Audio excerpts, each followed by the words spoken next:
बिस्मिल्लाहिर्रहमानिर्रहीम, अस्सलाम वालेकुम। मैं हूं सैयद शहरियार अली नकवी और आप लोग देख रहे हैं घुसा ब्लॉग्स और घुसा वाइन्स। अज़ीज़ान मोहतरम, सबसे पहले तो आप लोगों का बहुत बहुत शुक्रिया मेरे लिए इतनी दुआएं करने का। कल मेरी तबीयत बेइंतहा ख़राब थी, आज भी सही नहीं है। एक्चुअली काफ़ी दिन से मैं सर्वाइव कर रहा था। तो आपको पता है मौसम की तब्दीली है, फिर थकावट की वजह से आराम नहीं मिल पा रहा था, जिसकी वजह से मैं बहुत ज़्यादा बीमार हो गया। और अभी मेरी हालत देख के, मेरी शक्ल देख के आप लोगों को थोड़ा बहुत अंदाज़ा हो रहा होगा।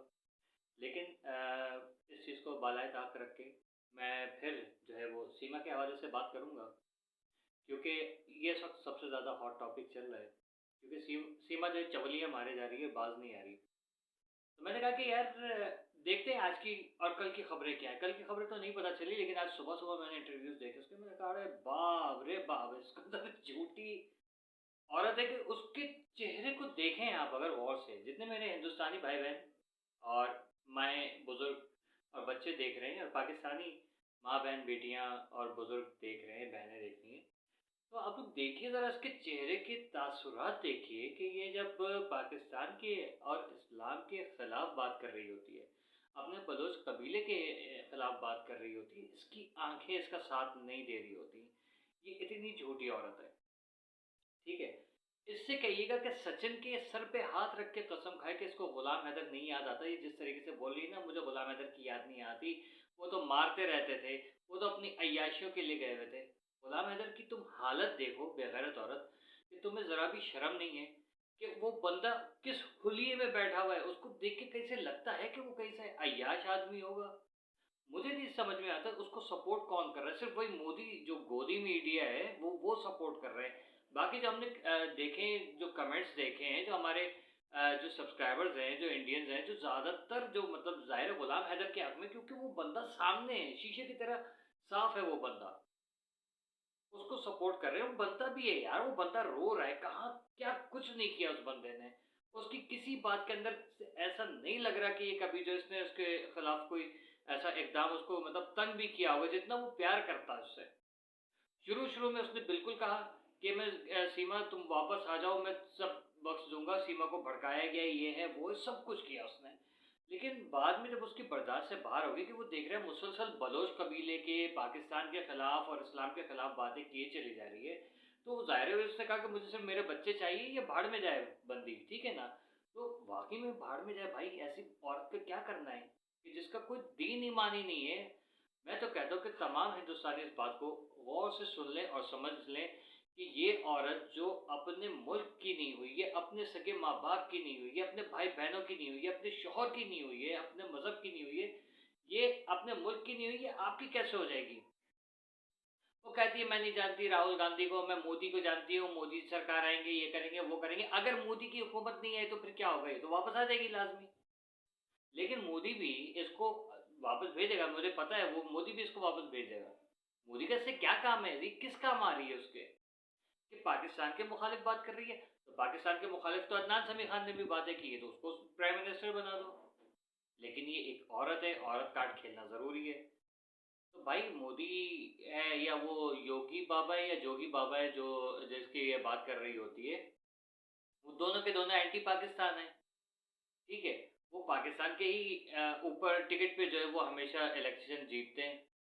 तो ये चाह रही है कि मैं यही करूँ कि पाकिस्तान मुखालिफ बात करूँ और इस्लाम मुखालिफ बात करूँ, ताकि जो है वो मुझे हाइलाइट किया जाए और अव्वल आखिर मोदी आके कहे, "बाजी आप आ जाएँ, हमारे जो है वो इलेक्शन जीतिए और कोई एमएनए, एमपीए बन जाइए।" ठीक है? और फिर ये जो है वो उसको ज़्यादा पैसा मिल जाएगा, ज़्यादा फ़ेम मिल जाएगा। लेकिन कब तक खाएगी? कब तक इस तरीके से 2 नंबरी तरीके से जिएगी? सीमा तू बहुत गलत कर रही है, एक दिन तू आएगी बहुत गंदे रगड़े में और बहुत जल्दी मुँह के बल गिरेगी। इसको कोई शर्म नहीं है, कोई हया नहीं है। झूठ पे झूठ, झूठ पे झूठ, झूठ पे झूठ बोले जा रही है। और सचिन से उसकी गुलाम हैदर की बात करते सचिन उठ के भाग जाता है वहाँ से। उसके सामने नाम ले रहे हो तो ज़ाहिर है कि ये एक हकीकत है ना। आप उसके सचिन से प्यार करती हो ना, उसके सर पे हाथ रख के कसम खाओ कि तुम्हें गुलाम हैदर याद नहीं आ रहा। ठीक है? और उसी के सर पे हाथ रख के कसम खाओ कि तुमने जो कुछ भी कहा है कि गुलाम हैदर ये कर रहा है या तुम्हारे कबीले के अंदर इस तरीके से होता है या पाकिस्तान में या इस्लाम के अंदर ऐसा होता है, तो वो चीज़ बताओ मुझे कि तुमने तुमने सच कही है।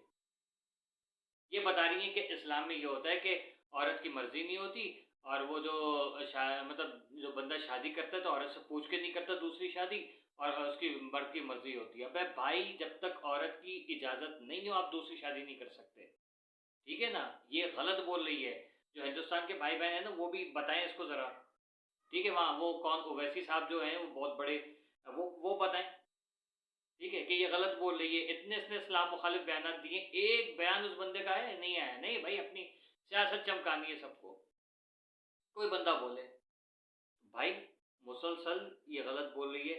हिंदुस्तान में भी यही होता है कि भाई अगर आपने शादी करनी, दूसरी शादी करनी है तो घर वालों को बताएं या इजाज़त लें, ठीक है? वैसे मर्द को 4 शादी करने का हक है, लेकिन फिर भी औरत से पूछ के की जाती है, भाई मैं दूसरी शादी करूँ, ठीक है? अगर लेकिन दूसरी, तीसरी और चौथी शादी जो है ना, उस सूरत में की जाती है कि जब आपके हालात ऐसे हों कि आप बर्दाश्त कर सको, अफ़ोर्ड कर सको, ठीक है ना?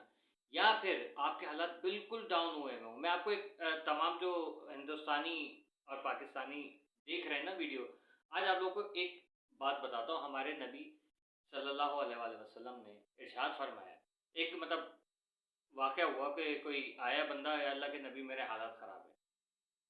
तो आपने दरियाफ़्त की शादी की है तुम्हारी? हाँ, मेरी शादी का है। आपने कहा कि दूसरी शादी कर लो, हालात सही हो जाएँगे। दूसरी शादी कर लेता है, हालात और ख़राब हो जाते हैं। कहता है अल्लाह के नबी, मेरे हालात और ज़्यादा बिगड़ गए। कहते तीसरी शादी कर लो, फिर इसी तरीके से चौथी शादी। अब चौथी शादी के बाद जब वो आता है, इतना खुश होता है, कहता है अल्लाह के नबी मैं सब बता नहीं सकता, मैं इतना खुश हूँ कि चारों बीवियाँ सुकून से रह रही हैं, खाने-पीने की भी सब कुछ बहुत वो है, बरकत हो गई है। तो आखिर ये आपने शादी का क्यों मशवरा दिया था? तो अल्लाह के नबी ने इरशाद फरमाया कि देख, रिज़्क औरत के नसीब से, औलाद मर्द के नसीब से होती है। ठीक है ना?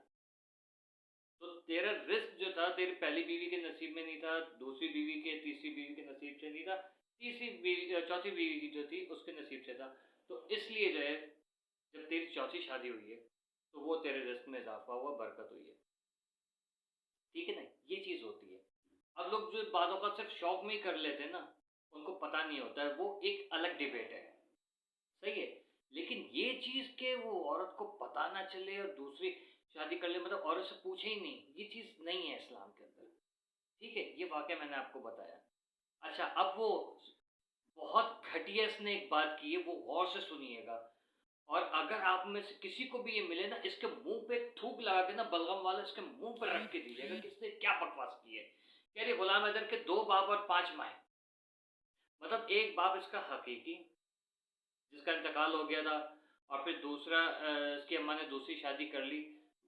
औरत का भी हक है, ज़ाहिर है, जब बंदा जो है वो अगर दुनिया से चला गया है या उसको तलाक दे दी है औरत को, तो वो दूसरी शादी कर सकती है औरत, ठीक है?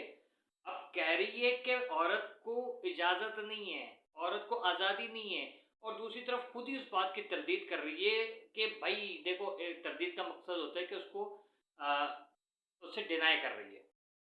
ये कह रही है कि औरत को कोई इजाज़त नहीं है, औरत से पूछ के शादी नहीं की जाती, औरत को कोई आज़ादी नहीं है। औरत को अगर आज़ादी नहीं थी, तो कैसे दूसरी शादी कर ली उसने, ठीक है? और फिर बड़े तंज़ से इसने मुस्कुरा के, इतनी खबासत से इसने बकवास की है कि गुलाम हैदर के 2 बाप और 5 माएँ। आप इमेजिन कर सकते हो ये बात? कि किसने कितनी बेगैरती से ये गुलाम हैदर के ऊपर जो है वो एक अजीब किस्म की बात की है, जो एक सीधी-सी बात थी कि उसके वालिद के ओरिजिनल जो वालिद था, उसका सगा वालिद था, उसका इंतकाल हो गया था। तो अभी जो मौजूदा वालिद है, ये इसकी अम्मा का दूसरा शौहर है, ठीक है ना?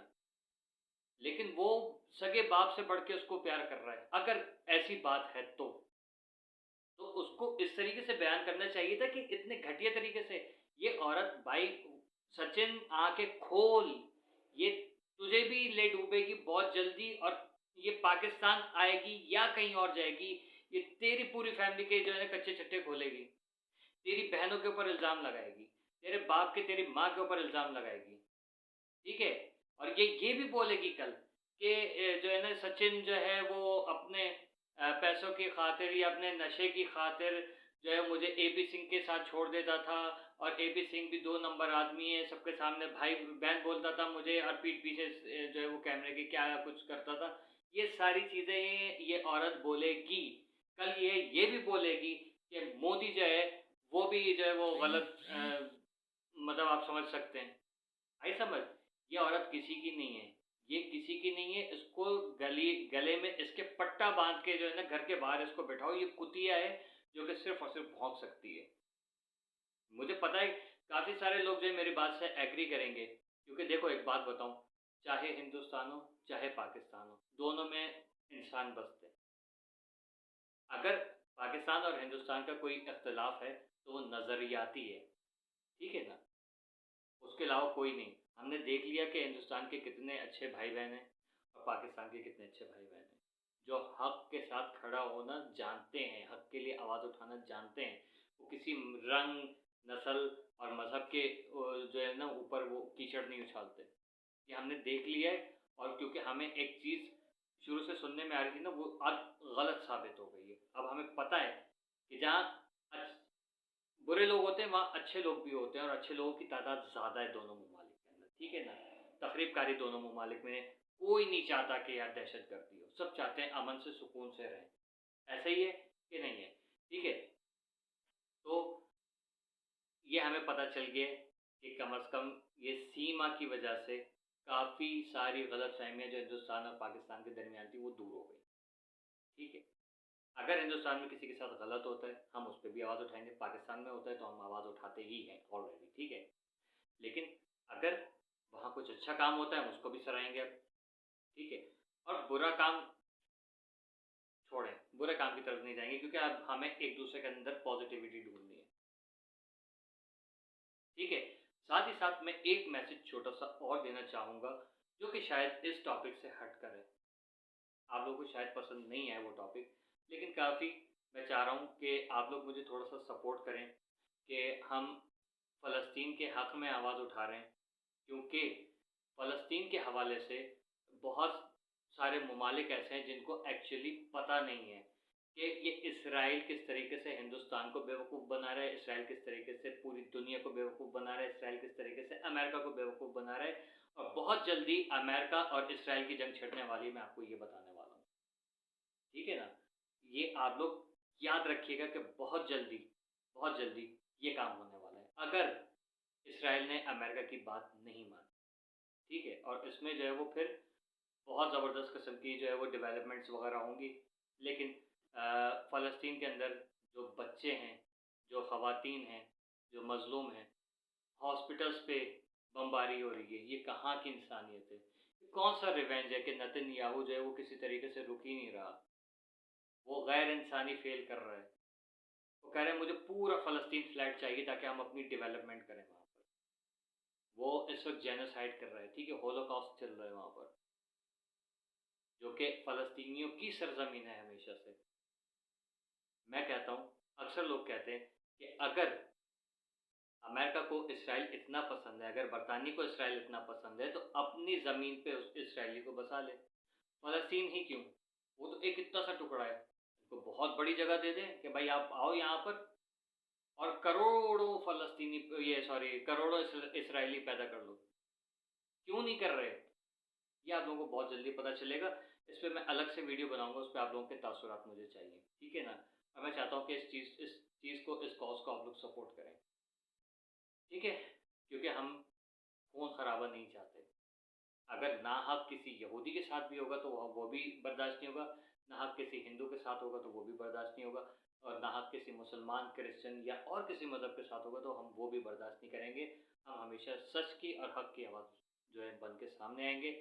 फ़िलहाल के लिए इतना ही काफ़ी है, मेरे लिए मज़ीद दुआएँ कीजिएगा क्योंकि अभी मैं प्रॉपर सही नहीं हुआ। ठीक है? कीप वॉचिंग गुस्सा व्लॉग्स एंड गुस्सा vines. Thank you so much आप लोगों के प्यार का बहुत-बहुत शुक्रिया, बहुत-बहुत शुक्रिया। Thank you so much. अल्लाह हाफ़िज़। Love you all.